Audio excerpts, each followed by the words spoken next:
Olá, eu sou Maria Luísa Balri e estou aqui junto com a Marcela Pontara e a Maria Bernadette Abalri, que são minhas coautoras na obra Português, Contexto, Interlocução e Sentido. Nós vamos conversar com vocês para apresentar a estrutura dessa obra e para dar algumas sugestões sobre como ela pode ser mais bem utilizada em sala de aula. Nós começamos explicando que essa obra se divide em 3 volumes e cada um desses 3 volumes tem 3 partes. Uma de literatura, uma de gramática, uma de produção de texto, de tal maneira que os componentes do trabalho com língua portuguesa no ensino médio sejam contemplados no nosso material. O primeiro ponto a ser destacado é que nós fizemos uma opção teórico-metodológica por uma abordagem discursiva.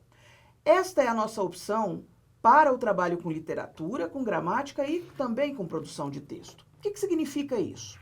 Significa que a nossa preocupação é em entender a língua como sendo um fenômeno de natureza discursiva, no qual, para compreender o texto e a construção do seu sentido, nós devemos levar em consideração diferentes fatores que participam da construção desse sentido. Evidentemente, nós temos que considerar o autor. Quem é ele? Não é? Em que momento ele escreve? Em que contexto ele produz o seu texto? Nós levamos em consideração, portanto, também o contexto de produção. Existem características particulares desse contexto, que são fatores extralinguísticos, se nós pararmos para pensar, que afetam o que está sendo dito no texto? Sem dúvida. Além do contexto de produção e do autor, nós temos que considerar também o contexto de circulação. Nós sabemos muito bem, por exemplo, que uma obra, um texto escrito para circular em jornal, ele tem uma determinada configuração. Se o autor desse texto pretende que ele circule em sites da internet, ele pode adotar, por exemplo, um tom mais coloquial, não é? Então, o contexto de circulação afeta diretamente estruturas que estarão presentes no próprio texto. E, além disso, nós não podemos nos esquecer de um fator importantíssimo, que é o perfil do interlocutor desse texto, do seu leitor. Quem é? A quem ele se dirige? Que finalidade ele pretende cumprir junto a esse leitor? Quando nós falamos que adotamos uma perspectiva discursiva, nós estamos querendo dizer, então, que ao refletir sobre um texto e sobre o seu sentido, nós levamos em consideração aspectos de natureza linguística, as estruturas, as relações criadas entre essas estruturas e também de natureza extralinguística. Como é que a nossa obra se estrutura? Vocês verão que existem algumas seções, alguns boxes, que são recorrentes para todas as 3 frentes, não é? Algumas outras são particulares para cada uma das frentes. Então, nós vamos primeiro apresentar esses elementos gerais, que a obra tem em comum, e depois nós trataremos especificamente de cada uma das partes. Todas as unidades são introduzidas por uma página de abertura. Que informações são encontradas nessa página? Em primeiro lugar, nós temos um pequeno texto. Esse texto é informativo, é para o aluno saber quais serão os temas, quais serão os tópicos tratados nos capítulos que constituem aquela unidade. Além disso, é possível encontrar, ainda na página de abertura das unidades, a identificação de cada um dos capítulos que a constituem. De tal maneira que o aluno já antecipa o que vai ser estudado naquele conjunto. A obra apresenta, ainda de forma recorrente, uma estrutura de abertura de cada um dos capítulos. Como essa estrutura se configura? Nós vamos trazer um texto, que pode ser verbal ou não verbal. Isso varia um pouco a depender da parte. No caso da literatura, por exemplo, nós trabalharemos prioritariamente com textos não verbais. São pinturas, esculturas, fotografias, obras de arte em geral, não é? Que são apresentadas para que o aluno possa reconhecer aí alguma das características das estéticas que serão estudadas. No caso da gramática, nós teremos textos de diferentes gêneros discursivos. E, em produção de texto, nós vamos trazer um texto característico do gênero que será estudado naquele capítulo. Mas nos 3 casos, qual é a razão de ser de nós termos uma abertura característica? Nós queremos começar a dirigir o olhar desse aluno para os aspectos essenciais que serão tratados no capítulo. Se nós estivermos falando da literatura, isso significa chamar a atenção para algumas das características ou temas recorrentes na estética que estará sendo estudada.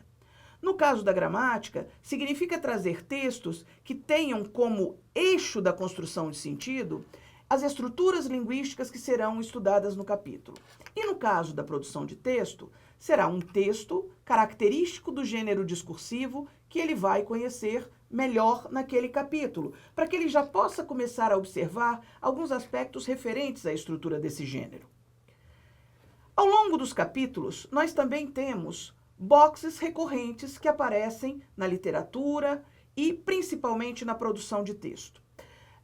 Um desses boxes é o box que vai fazer a indicação de relações entre aquele assunto que está sendo trabalhado e obras produzidas em outras linguagens. Esse box tem o título de olho no filme, de olho na arte, de olho no livro, e a intenção é justamente essa: promover relações, estabelecer conexões, para que o aluno entenda que aquele conteúdo que está sendo trabalhado na literatura ou na produção de texto se relaciona com textos produzidos em outras linguagens. E assim ele vai ampliando o seu repertório artístico, ampliando o seu conhecimento. Nós temos também um outro box muito importante, e esse presente nas 3 partes do nosso material, que é o box Tome Nota. Para que serve o box Tome Nota? Para destacar os conceitos, para apresentar as definições claramente marcadas para o aluno. Isso é muito importante no momento dele estudar, porque ao invés de fazer uma leitura corrida do capítulo, como se todas as informações ali tivessem exatamente a mesma relevância, ele vai perceber que aquilo que está apresentado no box Tome Nota é uma definição, é um conceito. Então, ele precisa prestar maior atenção ao que está sendo dito ali. E caso tenha alguma dúvida, procurar o professor para esclarecimentos. Além disso, quando nós julgamos necessário, nós introduzimos um box intitulado Lembre-se. O que significa a presença desse box no material? Significa que ali se está fazendo uma recapitulação de algum conceito já apresentado previamente.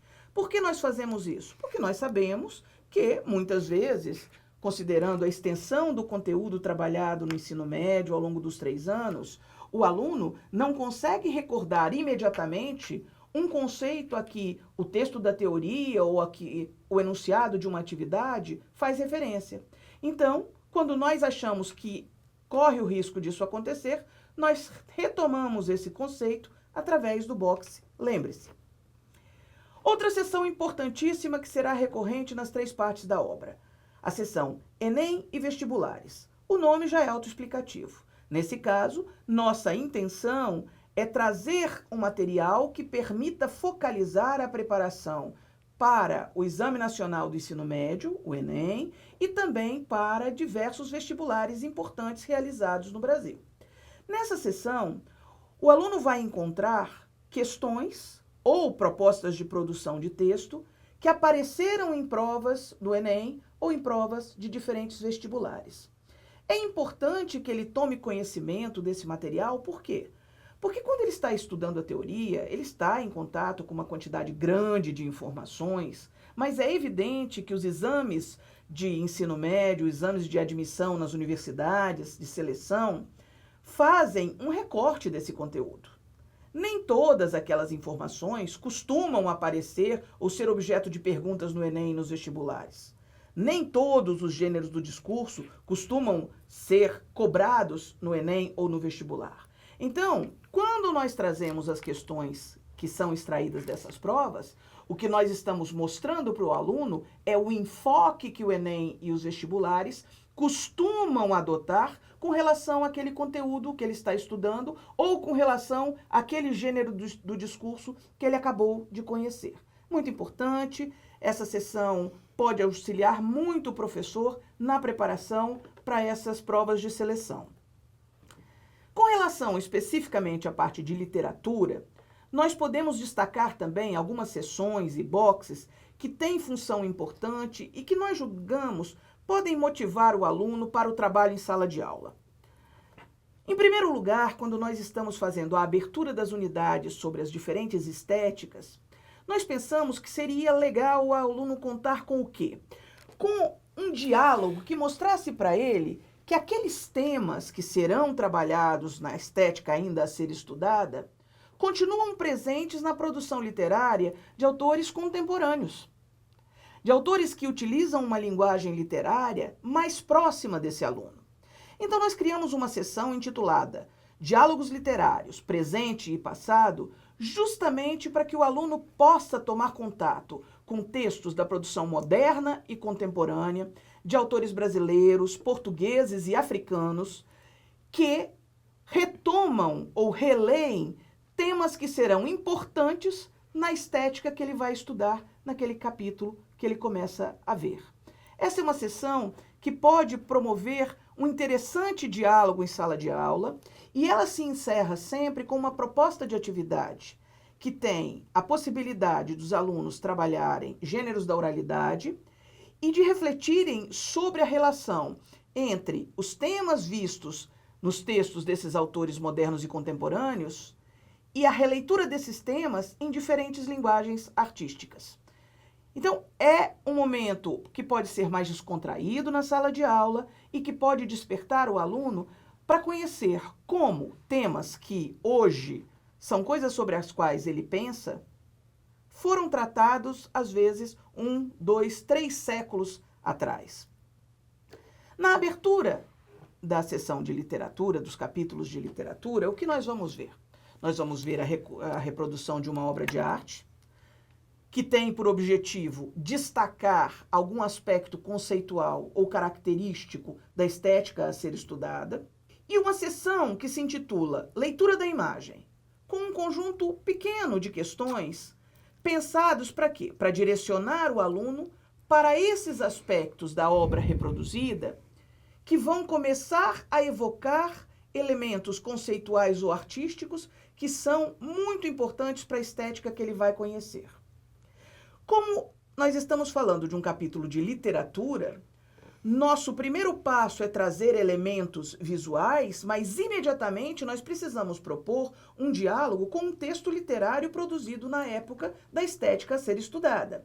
Então, imediatamente após a sessão Leitura da Imagem, nós temos uma outra intitulada Da Imagem para o Texto. Esta sessão abre com a reprodução de um texto literário de autor estrangeiro, porque nós fomos buscar os textos literários das origens das estéticas que serão estudadas, e a partir daí um conjunto de perguntas para orientar o aluno para a leitura desse texto literário e para a percepção do diálogo entre aquelas características observadas na obra de arte e as características que começam a aparecer no texto literário. Né? Então, vocês vão observar que há uma variação grande de gêneros. Há momentos que nós trabalhamos com poemas, há momentos que nós trabalhamos com o fragmento de um conto, o fragmento de um romance. Não há uma estrutura rígida na seleção desse texto literário, mas ele sempre é um texto de um autor estrangeiro que representa a origem daquela estética que o aluno vai começar a estudar. Ao longo dos capítulos, para que o aluno tenha a chance de pôr em uso os conhecimentos que ele começa a construir, nós teremos uma sessão de atividades. Ela se chama Texto para Análise. Evidentemente, nós teremos ao longo da sessão Texto para Análise a reprodução de textos literários produzidos no momento da estética que está sendo abordada no capítulo e um conjunto de perguntas sobre cada um desses textos e, às vezes, sobre a relação entre mais de um texto reproduzido nessa sessão. Vocês vão observar que nossa preocupação nas atividades é criar sempre situações para que o aluno seja desafiado a desenvolver diferentes habilidades. A capacidade de reconhecer características, a capacidade de estabelecer relações entre características e sentidos que estão sendo produzidos nos textos, a capacidade de elaborar hipóteses explicativas. A nossa preocupação é que, no processo de formação desse aluno, ele não entenda o exercício como um momento de reprodução de um conhecimento previamente explicitado no capítulo. Ele entenda a atividade como um momento de construção do seu conhecimento, de desenvolvimento de habilidades cognitivas. Nós também trazemos, ao longo dos capítulos, um boxe intitulado Literatura e Sociedade, Literatura e Arte, Literatura e Contexto Histórico. Vocês vão perceber que esse título varia, há uma vinheta marcando esse boxe, e ele aparece ao final de uma das sessões de atividade para fazer o quê? Para propor ao aluno uma reflexão de natureza interdisciplinar, para que ele entenda que no momento em que ele está tomando contato com a produção artística, com a produção literária, ele tem também que se perguntar qual é aquela sociedade na qual esses autores criaram as suas obras. Quais são os pontos importantes para a organização política e filosófica daquele momento, do pensamento, não é? Da formação discursiva que está por trás do momento de produção desses textos? Então, nós buscamos promover este momento de reflexão intertextual com recorrência ao longo dos capítulos de literatura e sempre num boxe que tem esta vinheta com o título indicando claramente qual será a relação sobre a qual o aluno será desafiado a pensar na proposta de atividade contida neste boxe. E por fim, finalizando as unidades, nós temos uma sessão intitulada Jogo de Ideias. Essa sessão foi pensada por nós com dois objetivos. Primeiro, para que os alunos possam reorganizar tudo aquilo que eles estudaram ao longo dos capítulos da unidade e também para que eles possam discutir em atividades coletivas, não é, como esses conceitos se relacionam com outras manifestações artísticas. Vocês vão observar que nós tomamos o cuidado de privilegiar nesta sessão, Jogo de Ideias, a proposta de atividades que vão exigir do aluno o domínio de gêneros da oralidade. Isso porque nós sabemos que é muito importante criar situações em sala de aula para que ele faça uso desses gêneros.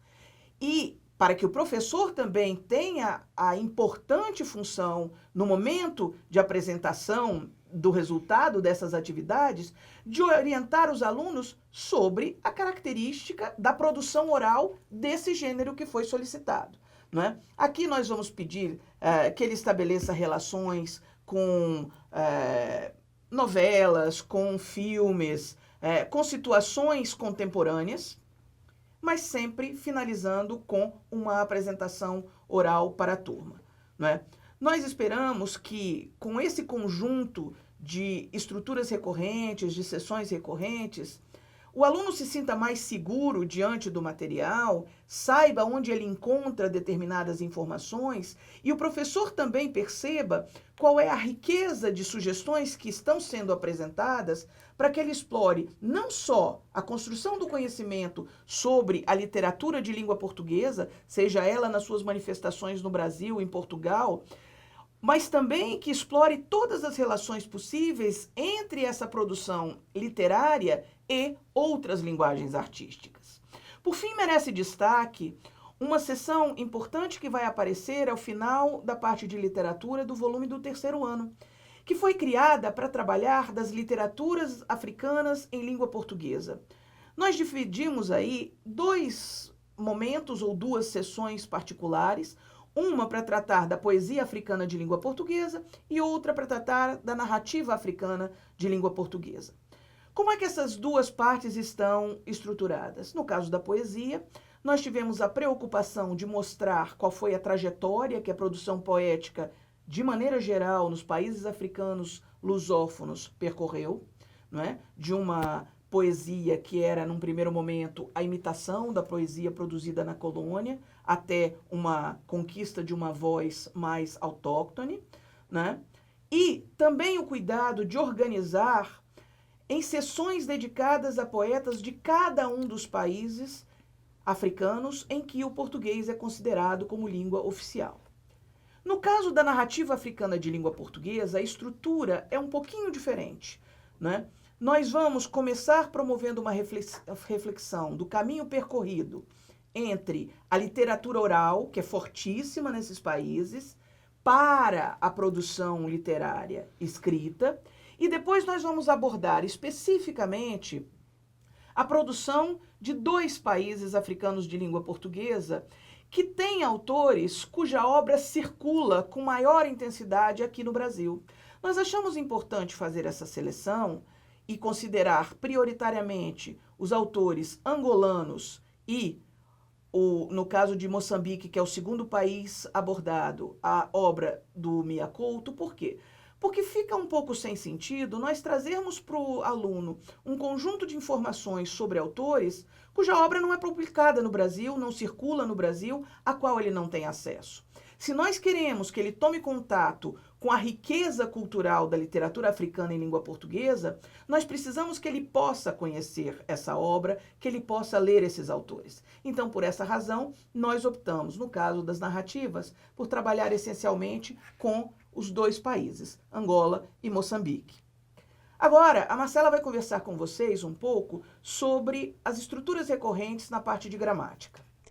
Como disse a Maria Luísa, nas 3 partes da nossa obra, nós vamos ter aí seções e box que são recorrentes. No caso específico da gramática, a gente vai ter sempre uma abertura de capítulo que vai ser apresentada a partir de textos com gêneros diversos. Então, nós podemos ter um anúncio publicitário, nós podemos ter uma tira cômica, nós podemos ter uma charge e, junto com esse texto que abre o capítulo, a gente tem um conjunto de questões que tem um objetivo muito específico: apresentar para o aluno uma estrutura que é aquela que vai ser estudada no capítulo e fazer com que ele reconheça como aquela estrutura vai ser importante na construção do sentido dos textos. Uma outra seção recorrente que vai caracterizar a nossa obra na gramática são os conjuntos de atividades que vão ser apresentados ao longo da teoria. Então, em alguns momentos, a teoria vai ser interrompida para que esse conjunto de atividades entre. E essas atividades vão trabalhar com conceitos que os alunos estudaram e dos quais a gente deseja que eles se apropriem. Então, essas atividades vão ter diferentes habilidades envolvidas para que o aluno perceba de que maneira as estruturas linguísticas a que ele está exposto em textos de diferentes gêneros, como elas são importantes na construção do sentido desses mesmos textos. Nós temos também uma seção que é um grande destaque, que é a seção usos de. E essa seção tem uma função muito importante porque ela mostra como os aspectos linguísticos que o aluno estudou ao longo de cada capítulo, como esses aspectos linguísticos são fundamentais na estruturação dos textos. Essa seção vai ser sempre acompanhada por uma atividade de produção textual intitulada Pratique, que tem por objetivo fazer o quê? Que o aluno, depois de ter analisado como as estruturas linguísticas são fundamentais para a estruturação, para a organização de alguns textos, como essas estruturas precisam ser usadas por ele também. Ele precisa se apropriar dessas estruturas para produzir os seus próprios textos. Então, é um momento em que a gente procura levar o aluno não só a analisar como essas estruturas são fundamentais, mas também fazer com que ele consiga internalizar o uso dessas estruturas nos seus próprios textos. Nós temos ainda um outro box, que é muito importante no caso da gramática, que é o box de olho na fala. A função desse box é mostrar como determinadas estruturas que são típicas da oralidade ou como construções que não são consideradas adequadas do ponto de vista da prescrição da gramática normativa, elas são consagradas pelo uso. Nesse momento, o que o aluno percebe, e que é muito importante destacar, ele percebe que a linguagem em uso é uma linguagem que vai estar ali o tempo todo com ele presente na fala dele e que isso não inviabiliza essas estruturas. Ou seja, que essas estruturas que são típicas da oralidade, elas vão ser consideradas adequadas dentro desse contexto de situação de maior informalidade. Por último, a gente gostaria de destacar também um box, que é o cuidado com o preconceito. Esse box é um box que tem uma função bastante específica dentro da nossa obra. Mostrar, na verdade, como em diferentes momentos, muitas vezes, algumas estruturas linguísticas são vistas de maneira negativa e acabam provocando uma postura bastante preconceituosa ou uma postura preconceituosa em relação às pessoas que utilizam esse tipo de estrutura. Por exemplo, é o caso, em alguns momentos, das piadas que são feitas com os sotaques, com aquilo que a gente vai chamar de as variedades regionais. Então, são piadas que revelam, na verdade, um certo preconceito com relação à pessoa que utiliza esse tipo de linguagem. Agora, a Bernadette vai falar um pouquinho das seções e box que estão em destaque na produção de texto. Bom, antes de falar especificamente sobre as seções recorrentes nessa parte da obra, que estão aqui, como já foi dito pelas pessoas que me antecederam, a Maria Luísa, a Marcela, tem por objetivo facilitar o estudo dos alunos, eu gostaria de retomar algo que foi dito pela Maria Luísa, quando ela apresentou em linhas gerais o que é a filosofia dessa obra. Ela disse que nós assumimos, tanto no trabalho com literatura, como no trabalho com gramática e no trabalho com produção de texto, que a nossa abordagem é uma abordagem discursiva. Quando nós falamos que a abordagem da obra é discursiva, nós estamos pressupondo que todos os eventos de linguagem são socialmente e historicamente situados. Então, eu parto daqui para dizer que essa é uma grande preocupação com as atividades que são propostas nos capítulos relativos à produção de texto. Não é por acaso que nós estamos trabalhando com os gêneros discursivos. Nós estamos trabalhando com gêneros discursivos não só porque de um determinado momento, né, para cá se passou a trabalhar com gêneros no ensino, mas exatamente porque o motivo pelo qual se passou a trabalhar com gêneros no ensino e não simplesmente com exercícios de redação, foi porque a gente sabe que isso nos obriga a situar os eventos de práticas de leitura e de produção de texto. Então, eu acho muito importante chamar atenção para isso. Tudo aquilo que fazemos em termos de leitura e produção de texto assume que essas são as atividades da vida das pessoas, né? É através do uso da linguagem, de um uso competente da linguagem, que nós adquirimos autonomia para participar realmente como cidadãos da vida naquele pedaço que nos toca. Então, é uma maneira de nós deixarmos muito claro que essas atividades não se esgotam na sala de aula. Nós não escrevemos e lemos porque a escola considera importante ler e escrever bem, o que quer que isso significa. Nós praticamos leitura e escrita nas escolas porque é a intenção da escola permitir, através das atividades que fazemos, garantir que a gente tenha essa autonomia para ler textos de diferentes gêneros, compreender o que está escrito ali e para que consigamos nos posicionar como leitores frente aos textos que nós lemos. E também para que consigamos responder agora a esses textos, quando necessário, agora no papel de quem produz um texto escrito.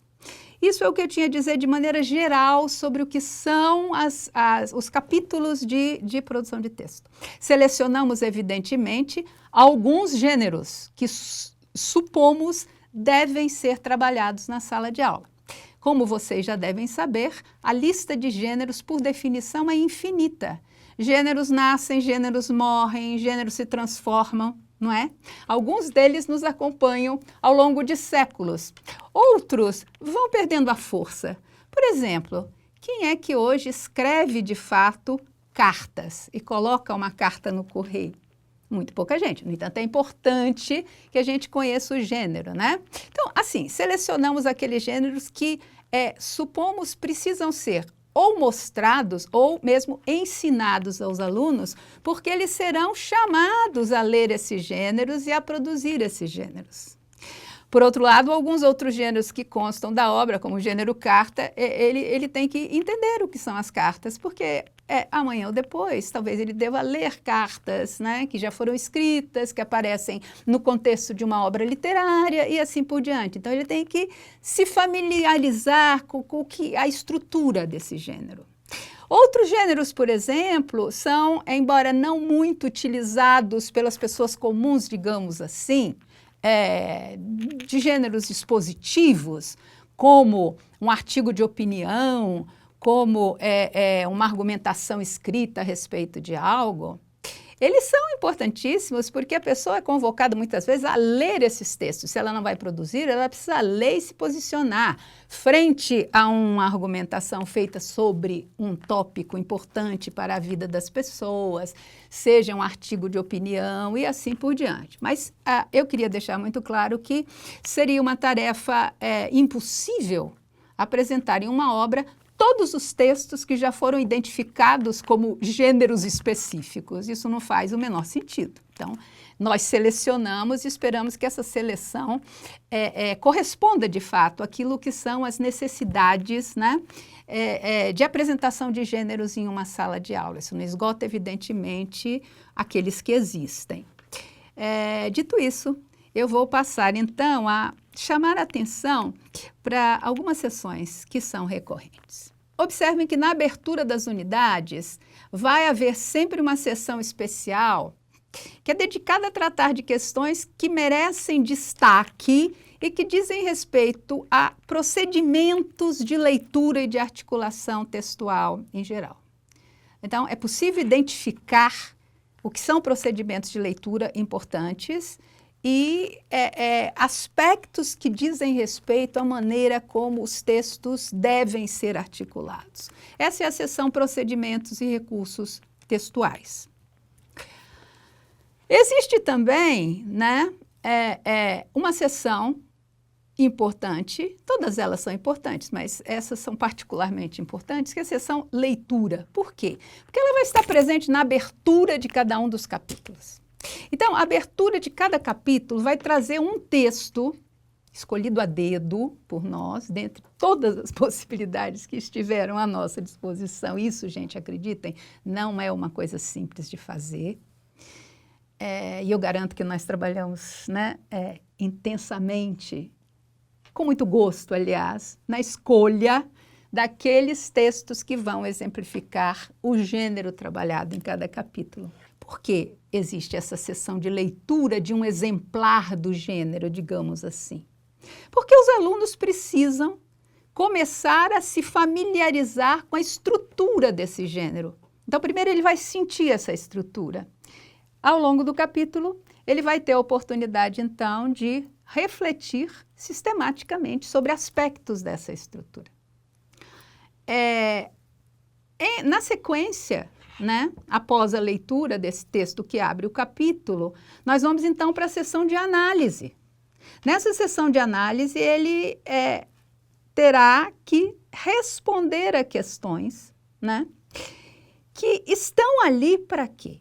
Para orientar o seu olhar com relação a aspectos discursivos, estruturais e linguísticos daquele gênero que vai ser estudado. Então, isso é, como eu disse, recorrente. Em todos os capítulos, né, aquele gênero será apresentado aos alunos desta maneira, a partir de uma atividade inicial de leitura seguida desta sessão de análise. Outra sessão recorrente na parte de produção de textos é exatamente ao final, né, dos capítulos, a proposta de produção de um texto no gênero estudado, não é? Então, isso é o fecho, e aí o aluno vai se ver diante de um tema que ele terá que desenvolver no gênero solicitado, e ao fazermos essa proposta, nós também oferecemos para ele um material de leitura e que destaca os pontos que ele deverá considerar no momento de elaboração do seu texto. Finalmente, eu chamaria atenção para algo também muito importante na nossa perspectiva, que é o seguinte: nós temos um box que se chama estratégias narrativas, ou estratégias expositivas, ou estratégias argumentativas. E isso vai aparecer ao longo dos capítulos. E nesse box nós vamos exatamente destacar alguns procedimentos textuais que são importantes para determinados gêneros. Para o que caracteriza, do ponto de vista de procedimentos textuais, um gênero de natureza narrativa, ou um gênero de natureza expositiva, ou um gênero de natureza argumentativa, né? Então, como exemplo, a gente tem um box que a gente chama de estratégias argumentativas, no qual a gente fala sobre a contra-argumentação. Essa estratégia que os alunos precisam aprender a utilizar. Quando a gente fala de argumentação, é frequente a gente verificar que, de maneira geral, as pessoas realmente não sabem construir um argumento.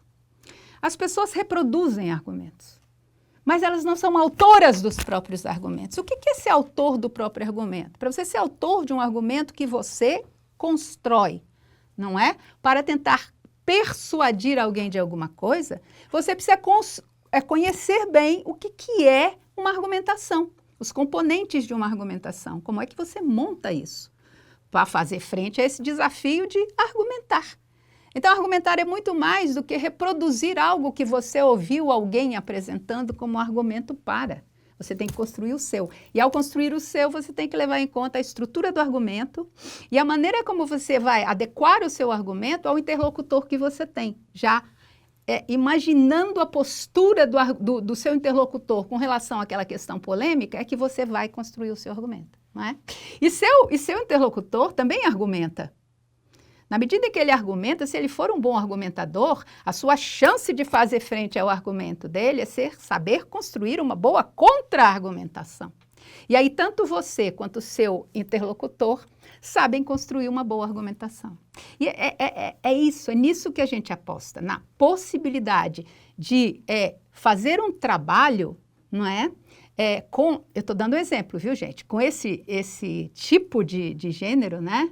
Que é o gênero argumentativo, que de fato dê autonomia aos alunos para, em vez de buscarem reproduzir o que já foi dito sobre, consigam dizer a partir de si mesmos aquilo que eles julgam importante na defesa de um ponto de vista qualquer. Eu tenho certeza de que, ao conhecer melhor a nossa coleção, ao conhecer melhor as características de cada uma das partes, vocês também descobrirão várias outras relações que podem enriquecer muito o dia a dia na sala de aula. Em nome da Bernadette, em nome da Marcela e em meu próprio nome, eu agradeço a atenção de vocês. Muito obrigada.